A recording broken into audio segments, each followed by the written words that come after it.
नमस्कार, स्वागत है आप सभी का आर्य न्यूज पर। मैं आपके साथ निकिता कश्यप। बुलेटिन की शुरुआत करते हैं इस वक्त की बड़ी खबर के साथ, जो कि रायबरेली से सामने आ रही है। आपको बताते चले कि मामूली कहासुनी को लेकर मारपीट का एक वीडियो सोशल मीडिया पर जमकर वायरल हो रहा है। दो पक्षों की महिलाओं में जमकर मारपीट हुई।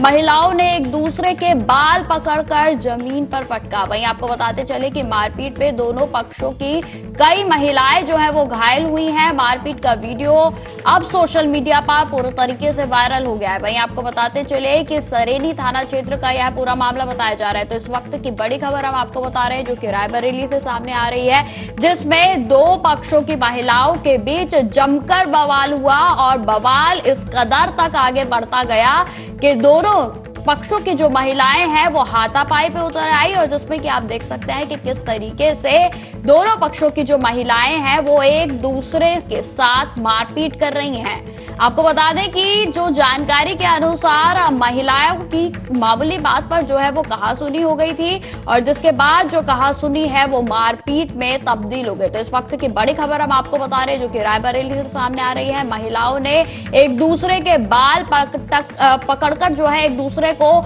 जमीन पर पटक दिया। ये तस्वीरें आप देख सकते हैं कि किस तरीके से दोनों पक्षों की जो महिलाएं हैं वो आपस में झगड़ा कर रही हैं। वहीं आपको जानकारी के अनुसार बताते चले कि यह जो विवाद हुआ था, यह जो झगड़ा हुआ था, वह किसी मामूली कहासुनी पर हुआ था, और जिसके बाद मामूली कहासुनी झड़प में बदल गई। और ये तस्वीरें आपके सामने है, जो इन दिनों रायबरेली से सामने आ रही हैं और सोशल मीडिया पर भी जमकर वायरल हो रही हैं।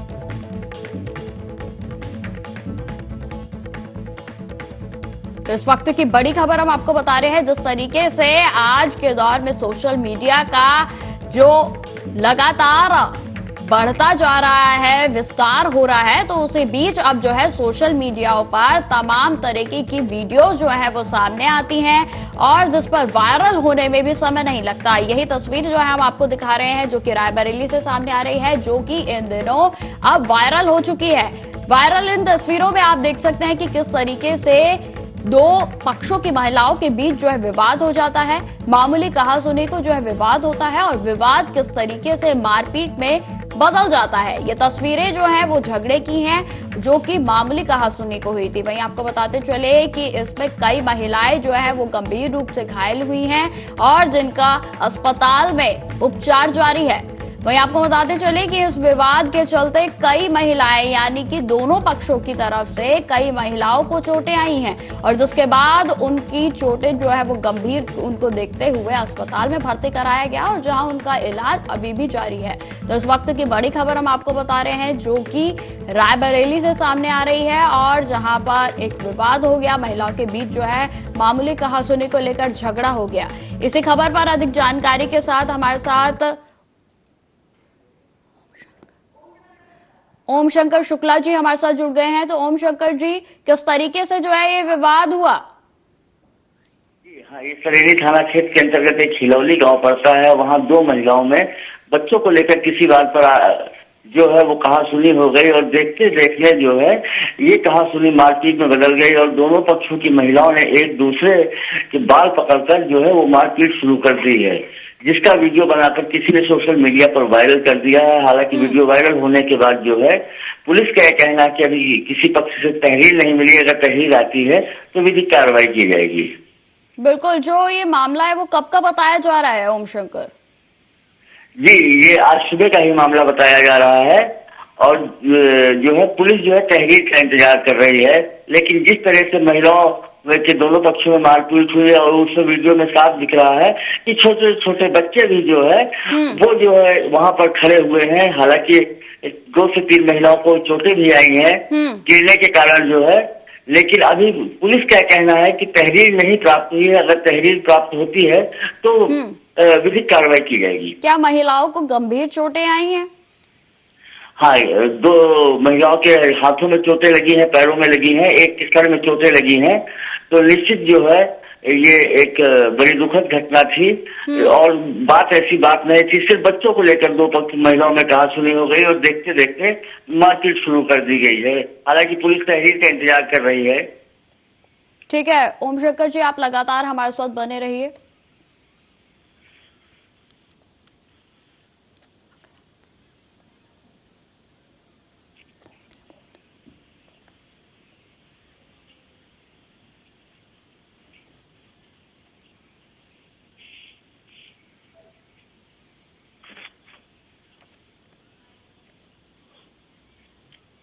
इस वक्त की एक और बड़ी खबर का रुख करते हैं जो कि रायबरेली से ही सामने आ रही है। आपको बताते चले कि रायबरेली में पुलिस ने ब्लाइंड मर्डर का खुलासा कर दिया है।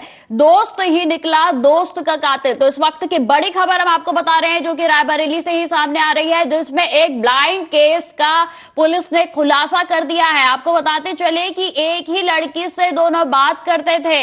दोनों प्रेमी आरोपी युवक ने मृतक से बात करने के लिए मना भी किया था। वहीं आपको बताते चले कि मना करने के बाद भी लगातार आरोपी बातचीत करता था। डंडे से पीट पीट कर आरोपी ने हत्या कर दी थी। वहीं आपको बताते चले कि पुलिस ने आरोपी को गिरफ्तार कर जेल भेज दिया है। हरचंदपुर के प्यारेपुर का रहने वाला जो है वो मृतक यादुवेंद्र सिंह जो है वो बताया जा रहा है। तो इस वक्त की बड़ी खबर हम आपको बता रहे हैं जो कि रायबरेली से ही सामने आ रही है, जिसमें कि आपको बताते चले कि एक ब्लाइंड केस का पुलिस ने खुलासा कर दिया है। बीते कई दिनों से क्षेत्र में यह जो मामला था उसने तूल पकड़ा हुआ था और जिसमें आरोपी के द्वारा डंडे से पीट पीट कर युवक की हत्या कर दी गई थी, जिसमें कि दोस्त ही जो है वो दोस्त का कातिल निकला है।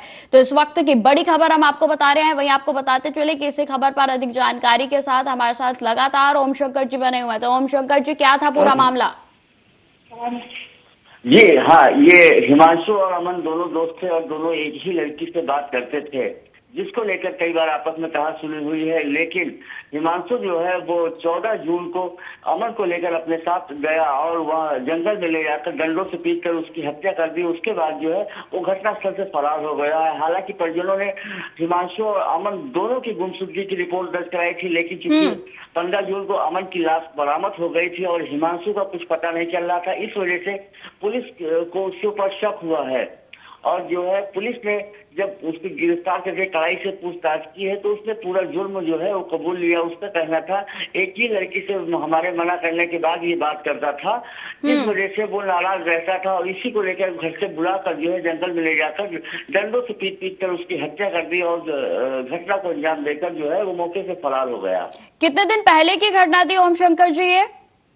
जी, ये 14 जून की घटना थी और 14 जून को वो लड़का अमन लोधी जो मृतक था उसको ये हिमांशु घर से बुलाकर लाया गया था और 15 जून को इस लड़के की लाश जो है बगल के गांव के एक जंगल से बरामद हुई थी, जिसके बाद पुलिस के सामने एक बड़ी चुनौती थी ब्लाइंड मर्डर के खुलासे की। लेकिन पुलिस ने जो है वो कॉल डिटेल और जो है उसके घटनास्थल से फरार होने के शक के आधार पर जब कड़ाई से पूछताछ की तो दूसरे प्रेमी हिमांशु ने जो है वो अपना जुर्म स्वीकार कर लिया और उसने बताया कि बार बार मना करने के बाद भी अमन जो है लड़की से बात करता था, इसी से हमने उसको मारा है। ओम शंकर जी, जिस तरीके से आपने जानकारी दी कि प्रेम प्रसंग के चलते जो है इस हत्या को अंजाम दिया गया, तो ये जो प्रेम प्रसंग चल रहा था यह कितने समय से चल रहा था? ये ज्यादा पुराना तो नहीं था, लेकिन फिर भी 2-3 सालों से ये दोनों एक ही लड़की से बात करते थे, जिसको लेकर जो है वो अमन बार बार मना करता था कि तुम मत बात किया करो, जिसको लेकर कई बार मनमुटाव भी हुआ। लेकिन इस बात का अंदेशा नहीं था कि जो एक साथ उठने बैठने वाला दोस्त है वही जानकर दुश्मन बन जाएगा एक लड़की के चक्कर में। जिस तरीके से आपने बताया कि प्रेम प्रसंग के चलते जो है ये सब हुआ, तो क्या इसमें लड़की की कोई प्रतिक्रिया सामने आई है? नहीं, लड़की का नाम पता अभी पुलिस प्रशासन ने गुप्त रखा है। हालांकि उसमें बड़ी सफलता मिली है रायबरेली पुलिस को जो ब्लाइंड मर्डर का खुलासा किया है, तो अभी लड़की के बारे में जो है पुलिस प्रशासन को भी बोलने को तैयार नहीं। लेकिन सीओ यादवेंद्र सिंह ने बताया कि दोनों जो है एक ही लड़की से बात करते थे, जिसको लेकर हिमांशु ने इस जगह में हत्याकांड को अंजाम दिया था। क्या इस मामले में कोई भी और भी आरोपी जो है वो शामिल है या फिर सिर्फ यही दोनों थे? नहीं, इस मामले में कोई आरोपी नहीं है। हिमांशु ही उसको जो है अपनी मोटरसाइकिल से घर से लेकर गया था और जंगल में ले जाकर डंडों से पीट पीट कर हत्या कर दी थी। हत्या जो है वो अमन की जो हत्या की गई वो अकेले इसी के द्वारा, आरोपी के द्वारा ही की गई या उनके साथ और भी लोग शामिल थे? नहीं, पुलिस के हिसाब से जो है वो सिर्फ हिमांशु ने ही अमन की हत्या करी है और आरोपी को गिरफ्तार करके न्यायिक अभिरक्षा में जेल भेज दिया गया है। ठीक है, फिलहाल जो है पुलिस की ओर से क्या कुछ ताजा अपडेट है इस मामले पर? पुलिस अभियोग पंजीकृत करके जो है आरोपी को हिरासत में लेकर जेल भेज दिया है। अब जो है क्योंकि आरोपी ने खुद अपना जुर्म इकबाल कर लिया और जिस डंडे से पुलिस हिमांशु ने अमन को मारा था उस डंडे को भी पुलिस ने बरामद कर लिया है। तो अब आगे चार्जशीट लगाकर जो है विधिक कार्रवाई जो भी होगी न्यायालय में पूरे मुकदमे का ट्रायल चलेगा। ठीक है ओम शंकर जी, तमाम जानकारी के लिए आपका बहुत बहुत धन्यवाद।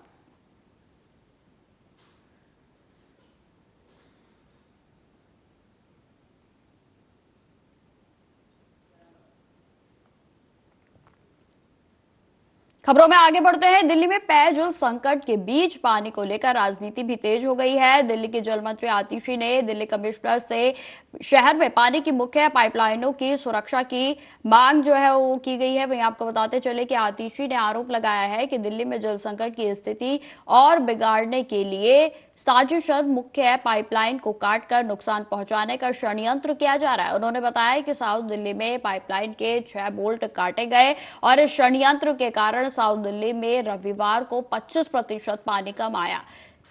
साथ ही आतिशी ने यह भी बताया कि दिल्ली पुलिस कमिश्नर संजय अरोड़ा को पत्र लिखकर अगले 15 दिनों के लिए दिल्ली में पानी की प्रमुख पाइपलाइनों के आसपास गश्त करवाने और सुरक्षा के लिए पुलिसकर्मियों को तैनात करने की मांग की गई है। वहीं आपको बताते चले कि जल मंत्री आतिशी ने वजीराबाद पौंड और जल उपचार संयंत्र का दौरा किया। आतिशी ने कहा कि वजीराबाद पौंड में हरियाणा से पानी आता है और वहां से हमारे कई वाटर ट्रीटमेंट प्लांट में पानी जाता है। हम एक बार फिर से हरियाणा सरकार से अपील करेंगे कि वह यमुना में पानी छोड़े। यहाँ पे वजीराबाद बराज में इतना सा पानी बचा है कि उसमें हमारे सामने चिड़िया उस पानी में खड़ी हैं। वहां पे बीच में से मिट्टी दिखने लग गई है, आइलैंड्स दिखने लग गए हैं।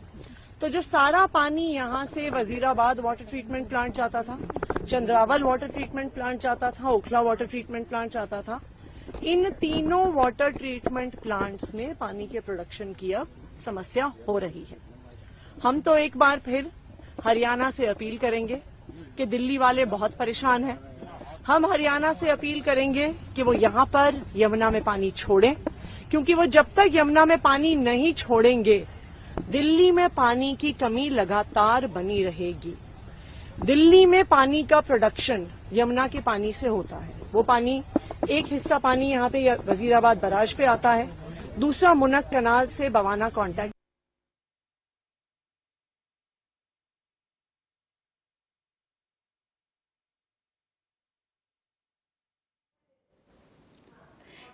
इसी खबर पर अधिक जानकारी के साथ राजीव हमारे साथ जुड़ गए हैं, हमारे संवाददाता। तो राजीव, जिस तरीके से लगातार दिल्ली में जल संकट को लेकर किल्लत बनी हुई है, इसको लेकर क्या कुछ ताजा अपडेट है आपके पास?